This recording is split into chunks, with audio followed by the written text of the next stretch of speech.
Hari ini, mari kita berbual santai mengenai tubuh badan kita yang semakin hari semakin berisi, terutamanya bahagian perut buncit yang hadir tanpa diundang itu. Adakah anda semua perasan, apabila usia kita semakin meningkat, lemak-lemak ini seolah-olah menjadi sahabat karib yang sangat setia dan sukar untuk dibuang. Semasa muda, makanlah sebanyak mana pun tidak gemuk, tetapi sekarang minum air sejuk pun rasanya badan boleh naik. Perut semakin hari semakin besar, lubang tali pinggang pula semakin lama semakin beralih ke hujung. Ini bukan sahaja membuatkan pakaian tidak cantik dipakai dan kita nampak tidak bermaya, tetapi yang lebih penting, ia berkait rapat dengan kesihatan kita. Masalah tekanan darah, kolesterol dan gula dalam darah, atau apa yang sering kita panggil sebagai masalah 3 serangkai, banyak berpunca daripada masalah kegemukan ini. Jadi apa yang perlu dilakukan? Jika berlapar, kepala pening dan badan tiada tenaga, nak bersenam pula, lutut dan pinggang tidak sekuat zaman muda dulu, lari beberapa langkah sahaja sudah semput. Memang merunsingkan. Jangan risau, dalam video hari ini saya Dr. Rizwan Syafiq akan berkongsi satu resipi sup pengikis lemak yang ajaib. Kita hanya gunakan bahan paling biasa di dapur, iaitu epal, digabungkan dengan beberapa bahan khasiat yang sedia ada di rumah untuk menghasilkan sup pembuang lemak yang sangat hebat ini. Cara penyediaannya sangat mudah. Anda tidak perlu menumis dan tidak perlu berlapar. Ia bukan sahaja membantu membersihkan sisa buangan yang terkumpul bertahun-tahun dalam usus dan mengikis lemak berlebihan sehingga bersih. Malah ia juga mengenyangkan, berkhasiat menjadikan wajah semakin berseri dan badan terasa semakin ringan. Ramai yang telah mencubanya dan mendapati perut buncit mereka mengecil dengan ketara dan mereka rasa lebih bertenaga. Sebelum kita masuk ke topik utama, jika anda benar-benar prihatin tentang kesihatan diri dan keluarga, sila tekan butang subscribe saluran teman kesihatan dan hidupkan loceng notifikasi supaya anda tidak terlepas lebih banyak ilmu kesihatan praktikal pada masa akan datang. Di sini kami mendedahkan kebenaran kesihatan yang jarang dibincangkan orang lain.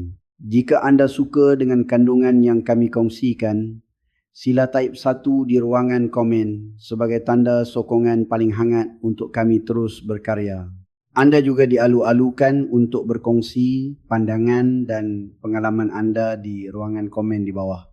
Baiklah, sekarang mari kita lihat apa bahan-bahan yang diperlukan untuk membuat sup pengikis lemak epal kurma merah yang ajaib ini. Sangat mudah, hanya 5 bahan. Epal, kurma merah, halia, cuka putih dan madu. Jangan pandang rendah pada bahan-bahan ini. Apabila digabungkan, mereka menjadi gabungan yang sangat kuat dengan keistimewaan masing-masing. Pertama, mari kita bercakap tentang watak utama, iaitu epal. Pepatah ada mengatakan, sebiji epal sehari menjauhkan diri daripada doktor, dan ini bukan omong kosong. Epal digelar sebagai raja buah kerana nilai nutrisinya adalah yang paling hampir dengan kesempurnaan di antara semua buah-buahan dan sayur-sayuran. Pertama, epal rendah kalori tetapi tinggi nutrisi. Rakan-rakan yang ingin kurus pasti sangat mementingkan kalori. Anda boleh bertenang kerana kalori epal sangat-sangat rendah. Setiap 100 gram epal hanya mengandungi kira-kira 52 kalori. Apa maksudnya? Jika anda makan semangkuk kecil nasi, kalorinya jauh lebih tinggi daripada ini. Jadi, makan epal tidak perlu risau akan gemuk. Kedua, epal mengandungi kuasa pengikis minyak. Epal mengandungi 2 jenis asid yang hebat, iaitu asid malik dan asid tartarik. Kedua-dua asid ini bertindak seperti cecair pencuci di dapur kita, membantu tubuh menguraikan lemak dan minyak berlebihan dalam saluran darah dan usus. Ketiga, Epal mengandungi serat diet yang kuat. Untuk sup hari ini, kulit epal jangan sesekali dibuang kerana kandungan serat pada kulitnya sangat tinggi. Bayangkan serat ini seperti berus kecil. Setelah masuk ke dalam usus, ia tidak diserap tetapi akan bergerak ke hadapan sambil memberus segala sisa kotoran lama yang melekat pada dinding usus, lalu membawanya keluar dari tubuh. Jadi, anda akan mendapati selepas makan epal bersama kulitnya, proses pembuangan air besar akan menjadi sangat lancar. Ini adalah hasil daripada proses pembersihan usus tersebut. Oleh itu, langkah pertama adalah membersihkan kulit epal dengan teliti. Caranya mudah. Basahkan permukaan epal dengan air, taburkan 1 sudu garam bahan yang ada di setiap rumah dan gosok setiap sudut epal dengan teliti menggunakan tangan. Butiran garam membantu membuang sisa racun serangga dan lilin pada kulit buah supaya kita boleh makan dengan yakin. Selepas digosok, bilas dengan air bersih dan ketepikan. Seterusnya, mari kita lihat kurma merah. Fungsi utama kurma merah adalah untuk menambah tenaga dan darah supaya kita kurus tanpa nampak pucat. Kita sediakan segenggam kecil kurma merah. Ramai mungkin tertanya-tanya, saya nak kurus. Kurma merah kan manis, tak gemuk ke nanti? Anda silap. Apa yang ditakuti oleh golongan pertengahan usia dan warga emas ketika berdiet, takut muka hilang seri. Kalau kurus sekalipun tapi muka nampak kuning pucat, tidak bermaya dan nampak seperti orang sakit, itu tidak berbaloi. Kurma merah ada untuk menyelesaikan masalah ini. Khasiat kurma merah sudah diketahui ramai. Ia menambah darah dan mencantikkan wajah. Makan beberapa biji kurma merah semasa tempoh mengurangkan lemak dapat menggantikan tenaga dan darah yang digunakan, memastikan wajah kekal merah jambu dan berseri sambil berat badan turun. Semakin kurus, semakin cantik.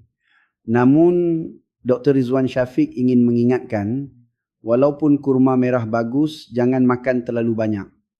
Biasanya 4 hingga 6 biji sekali guna sudah memadai.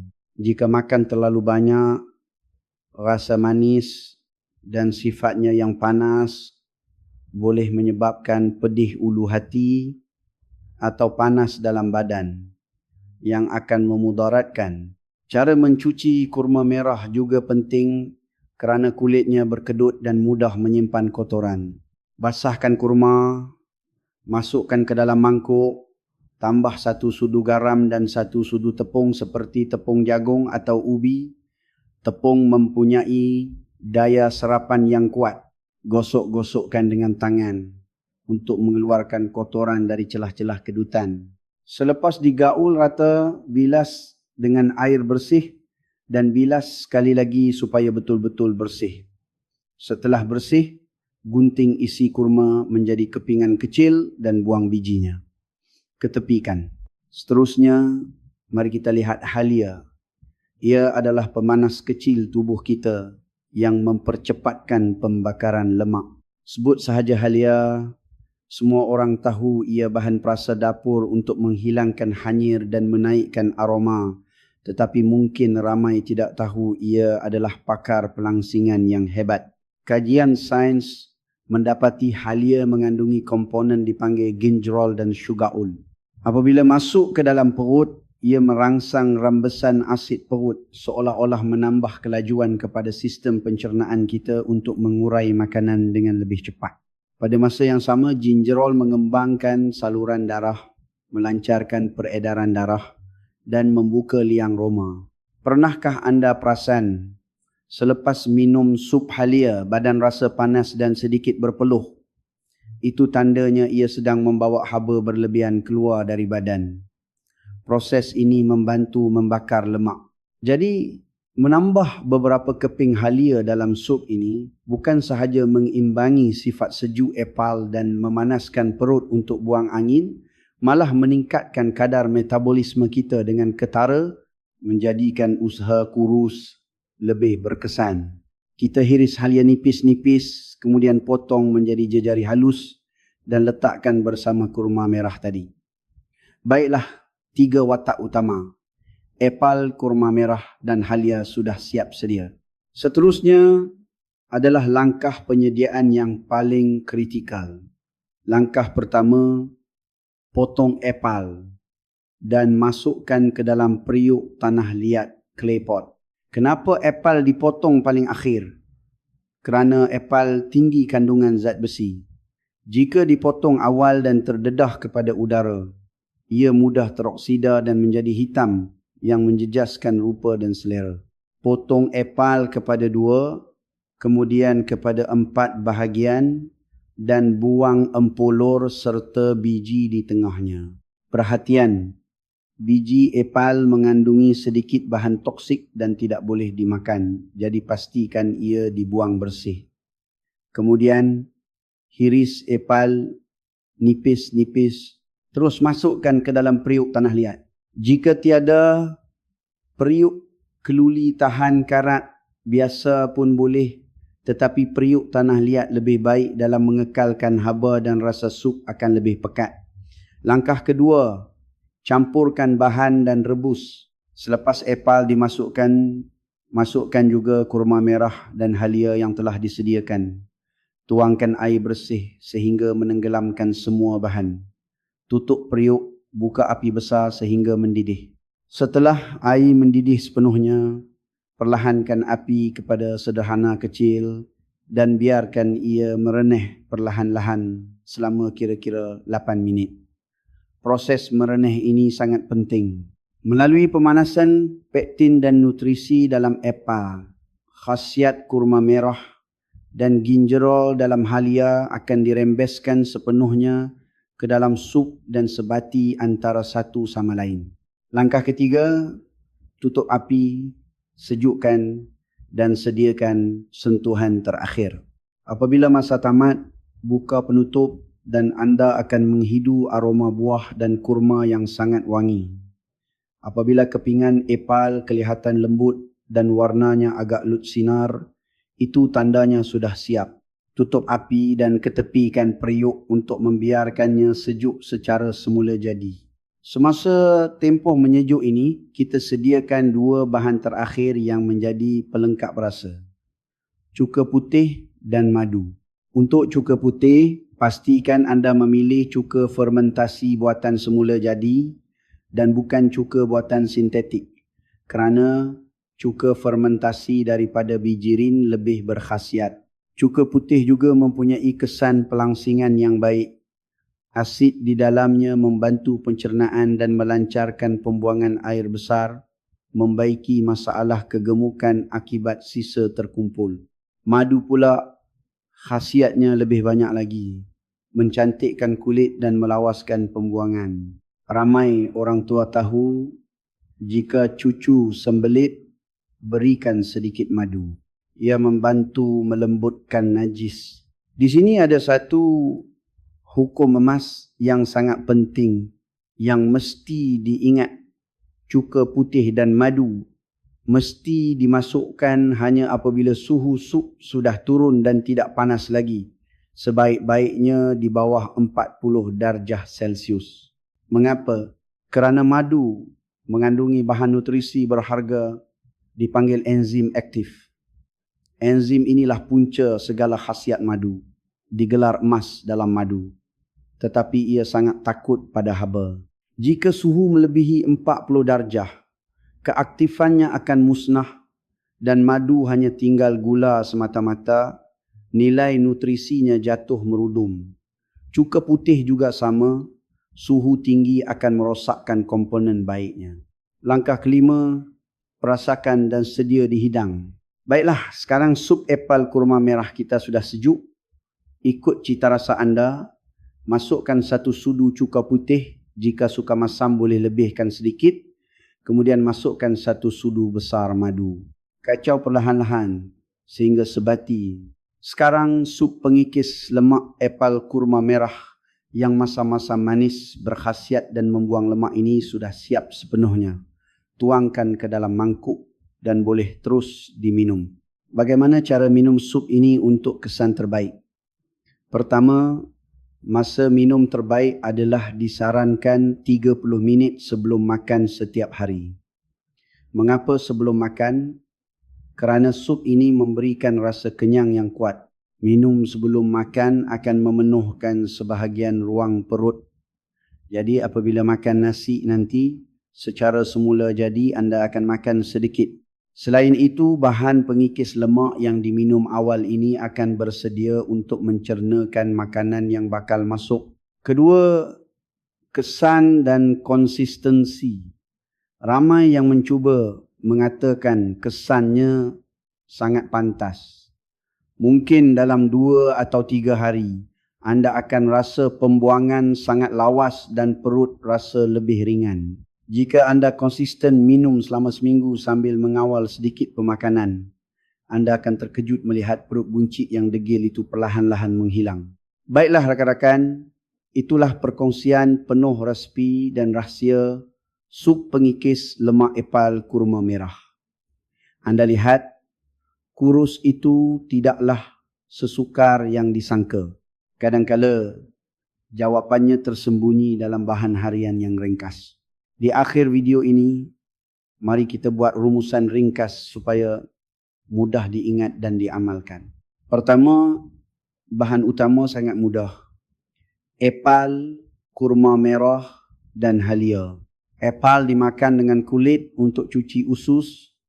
Kurma merah untuk tenaga supaya muka tidak pucat. Dan halia untuk memanaskan perut dan lajukan metabolisme. Kedua, teknik pembuatan ada rahsianya.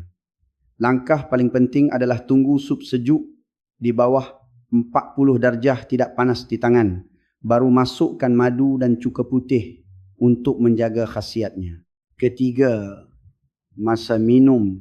Minum setengah jam sebelum makan untuk tambah rasa kenyang dan sediakan usus untuk bekerja.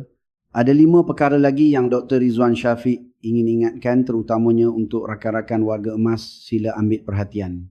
Pertama, bezakan antara terapi makanan dan rawatan perubatan. Kita perlu faham sup ini adalah petua orang lama untuk bantu memulihkan badan. Tetapi ia sama sekali tidak boleh menggantikan ubat. Jika anda ada penyakit kronik 3 serangkai dan doktor sudah beri ubat, sila makan ubat ikut masa. Jangan sesekali berhenti ubat sebab minum sup ini. Itu sangat berbahaya. Kedua, dengar isyarat tubuh anda. Setiap orang berbeza.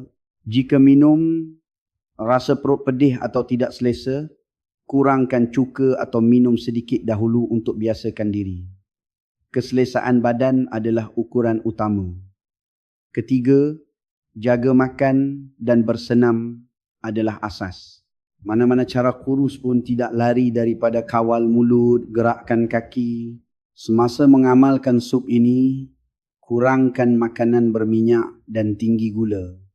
Selepas makan malam, keluar berjalan kaki, barulah kurus dengan cepat dan sehat.